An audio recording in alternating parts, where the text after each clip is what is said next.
All of what we've been seeing so far in the previous videos comes down to improving the user experience of the visitors to your websites.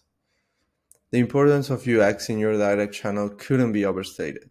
This is one of the areas in which I think the hospitality industry is far behind other industries. Companies in the travel tech space dedicate multiple millions per year to constantly improve their sales channel. Booking, Airbnb, Expedia all have an army of data scientists, UX designers, and product manager to constantly improve the booking process and making it as frictionless as possible. But the reality is that most hotels don't have the budget to invest that much more in the creation of a website or in the optimization of it. So today we're gonna look on how we can do it without the need to invest that much. So welcome back to the conversion optimizations for hotels course and to session 3. So I will be understanding the role that UX plays in conversion and how you can find opportunities for improvement. So we're gonna go through these different points, which is the role of UX in CRO, the best practices, and I'm gonna go over some companies that I think do this really well. So a well-designed and user-friendly website can significantly improve your conversion rate by making it easy and enjoyable for visitors to navigate your site and complete a booking. Here is, as an illustration, what the impact is of the speed of your website.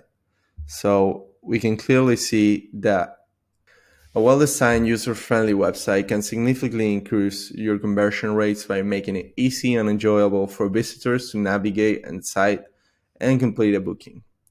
This can have an outstanding impact on your business, since as we mentioned in the first video, doubling your conversion rates translates to doubling your revenue in your direct channel if all the other factors are kept constant. And this is revenue without any commission from OTAs, which is becoming more and more of a struggle for hospitality companies these days. And it's hovering around between 10 to 25%, which can definitely put a dent on the profit of the company. The ultimate goal of UX design is to create a positive and satisfying experience for users so that they are more likely to continue to book your hotel and recommend it to other people. A good UX design can lead to increased customer satisfaction, loyalty, and advocacy for your brand. Just as an example, and I know I haven't talked about this so far, but this is an infographic that skill.com did by doing some research that basically outlines the impact of web pages loading time on conversion rates. As you can see, obviously this is a really small piece of UX and more of a technical one, but the impact on conversion is huge. Just 3.5 seconds of difference can increase or decrease your conversion rate 3 times. So websites that have 5.7 plus seconds, they see a conversion rate lower than 0.6%. And to be honest, I look on a daily basis to a lot of hotel websites and hospitality companies, and I can count with my hands the amount of websites that go faster than that. So this is a really important point. It's just one that is really tangible in the sense of the impact it has on your website. So let's go over what the best practices for web design is. And I always try to think about friction when I'm building digital products.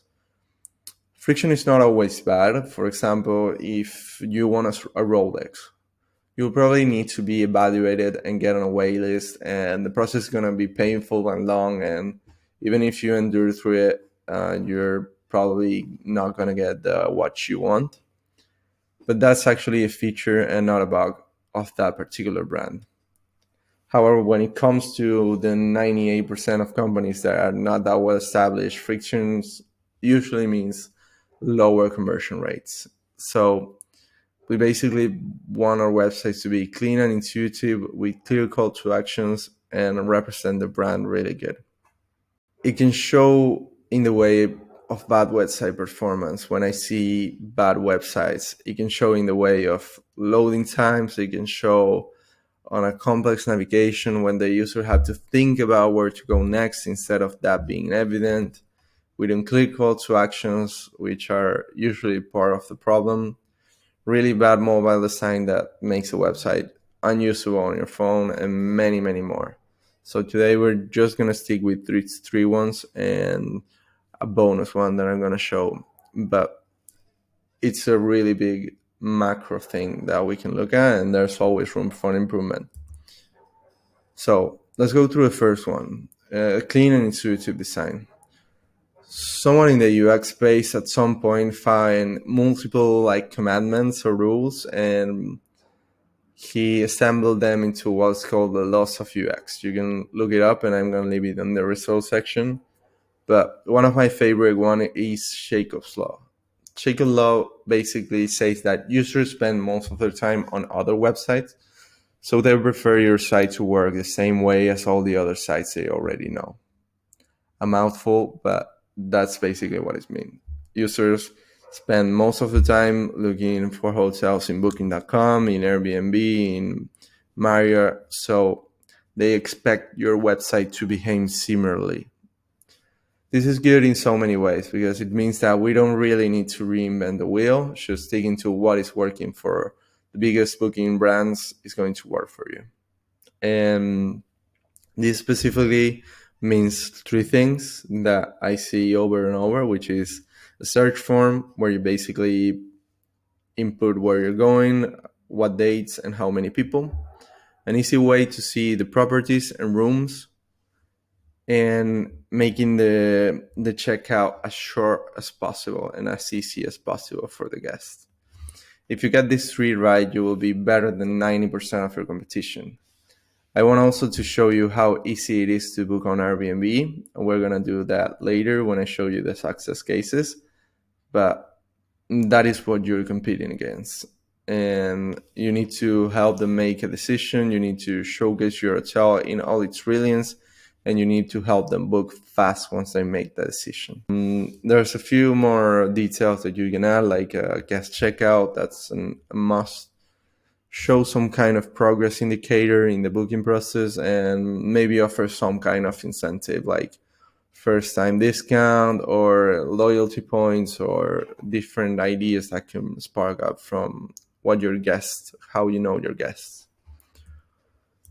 Then the second one is clear call to action. So call to actions are your best tool in order to direct the user to where they should want to go.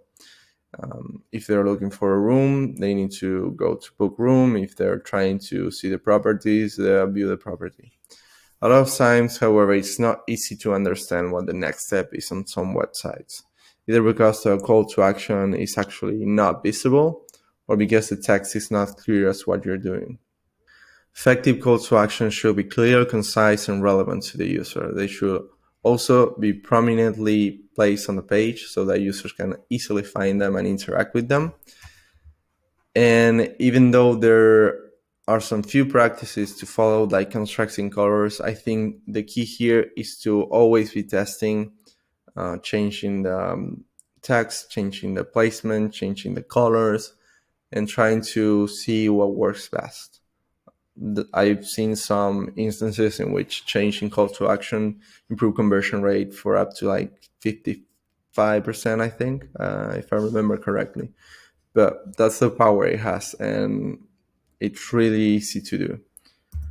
Here are some good examples of different call to actions. Some are bigger, some are smaller, but they all stand out, and it's clear what the next step will be. So by editor, for example, you will do a search and probably some tours are going to show up. Then if you're looking for hotels in booking.com, you will see the see availability.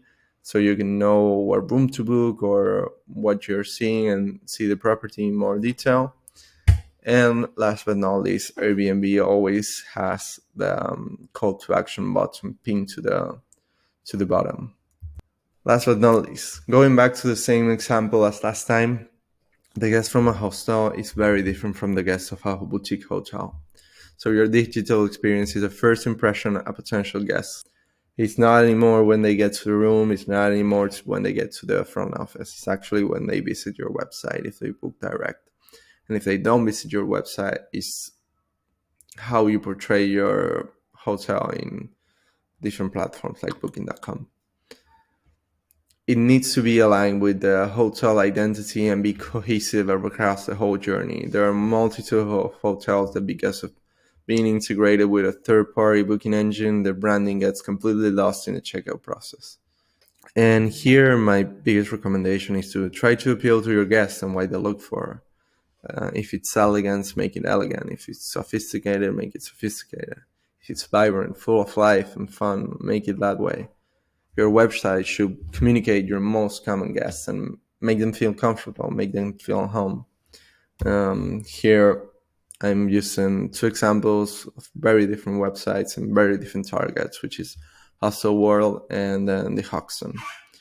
You can clearly see from the get-go, like, even though you cannot see the video right here, but the colors, the layout, the description, everything is different, and it should be different. So that's a good thing. And you can also try to find the commonality. So for example, the search form is there. The Hoxton has another call to action, which is book, in the top right. So there are differences, but the UX is kind of the same. Design is really different. And bonus point, which I think is super, super important, is mobile optimization.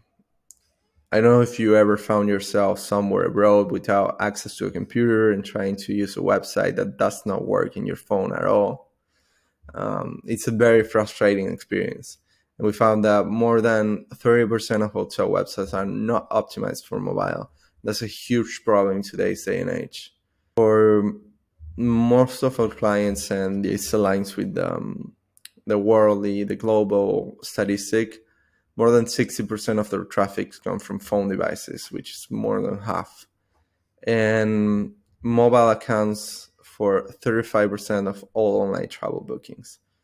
So you can see the importance this have. And if we could make this, and if you could make your website be optimized for mobile, that would be great. And that's why there is a principle called mobile first. It's really widespread in the design communities, but I think it's a novel concept in industries like the hotel industry. It basically means designing everything first on a mobile view instead of the classic desktop view. And yes, it also means you need to have a fast website, because on mobile, it's always slower.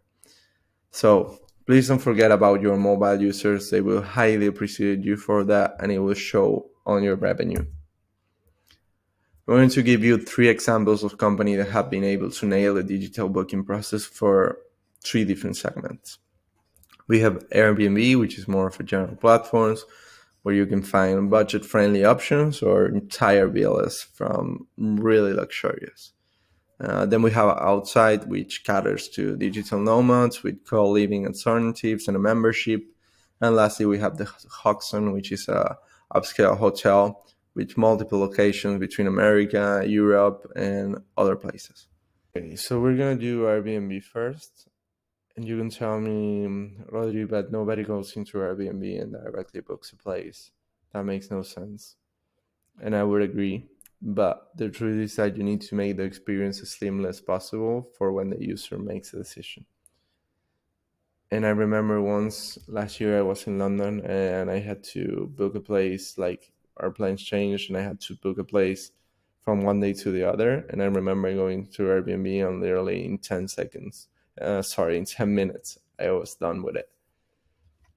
So let's go for it. So for example, let's say we want to go to Florence for a month. Maybe we are not looking for rooms. We want an entire place for ourselves with 1 bedroom. And let's say we want to be really close to the center. This is a really nice part of Florence. Not really a great apartment. This is pretty too. Okay, so let's say we want to do this and take a look at the layout, take it all in, understand the search form, see how they display the discounts, how easy it is to check a place without actually having to click on it. And obviously this experience changes in mobile, but you will get the most out of it from seeing it that way. And for example, let's say we want to book this one.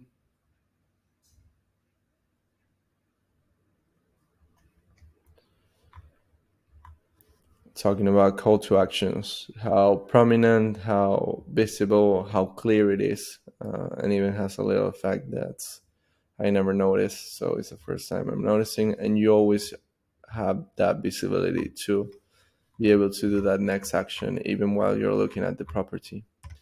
So let's say we want to reserve. Let's count the clicks are already done. It was 1, 2 for the filters, 3, 4. Now we're going into 5. Really clear breakdown of the price, and they already have my credit card, so it's super seamless. I actually don't have to input any information at all. I can just confirm and pay, and that will be it. So really easy to use. If I wasn't filtering, I could do this easily in like 2 minutes max. And this is what I talk when I mean reducing friction. So let's go to the next sample, which is outside. Outside, a completely different company looking for digital nomad professionals traveling. They offer co-living spaces. So there's one thing I don't really like about this setup in particular, which is they don't have any way to look for dates and locations. That's my only what I would change from this. But let's say we choose some place to go. I really like surfing, so let's go to Santa Teresa and let's book this one, which is really close to the sea. Costa Rica is really rainy from on this season, so let's go on December. That's something that could be improved, the change of the size. And let's say I want to go in December. One guest. And I have all the different rooms. I can choose to be a member or not a member. I could even add to cart some of them and check them before even having to enter on the actual property. So if we were to book now, we have a few. Well, I was already testing this before, so let's remove this. We have the membership, which is directly applied, which makes sense because it's cheaper for per year than actually using the non-member rate. So I think that's a good thing. Some extra offerings, which could be a little bit distracting, but there's a really clear breakdown of what we're doing. Then we go to checkout, and we have the progress bar, which is showing exactly where we are and what we need left forward. We can even click on it. Personal details. This is a little bit bigger, and this is a point in which you want to add some friction because these guys want people that are good in a community. So, for example, they try to see if you can add value to the outside community. They need to verify your identity, and maybe you need to require the code of conduct. But anyways, this is way less than I see on more hotel websites. So this is a place in which friction could be good. And last but not least, let's go to the Hoxton. Welcome to the Hoxton. Let's say I'm going to go to New York in a few months and for 2 adults. See how the design is different, how everything changes when you go into these kinds of hotels. The design plays a pivotal role in what they're showing. So this layout is kind of strange, but you can check the different rooms really easily. This a little longer, I don't really understand what it is. That's not really the call to action, but they're using some kind of jargon that they own, which is not really clear for anybody who's not familiar with them. But let's see. I think that you can cancel until 4 days, and the other one you can cancel anytime. But this is really interesting. They get directly to the request part, so this tells me that they are really focused on the guest. They basically tell you can enter whenever you want. Let's say I want to enter at 9, and I want to go at 9, and continue. And then really the minimum amount of information they need. There's actually nothing extra here, in my opinion. And that will be it. You can even see the summary with the different taxes. And I think these 3 sites, even though they have the room for improvement, they're really well crafted, and they're good examples to take into account.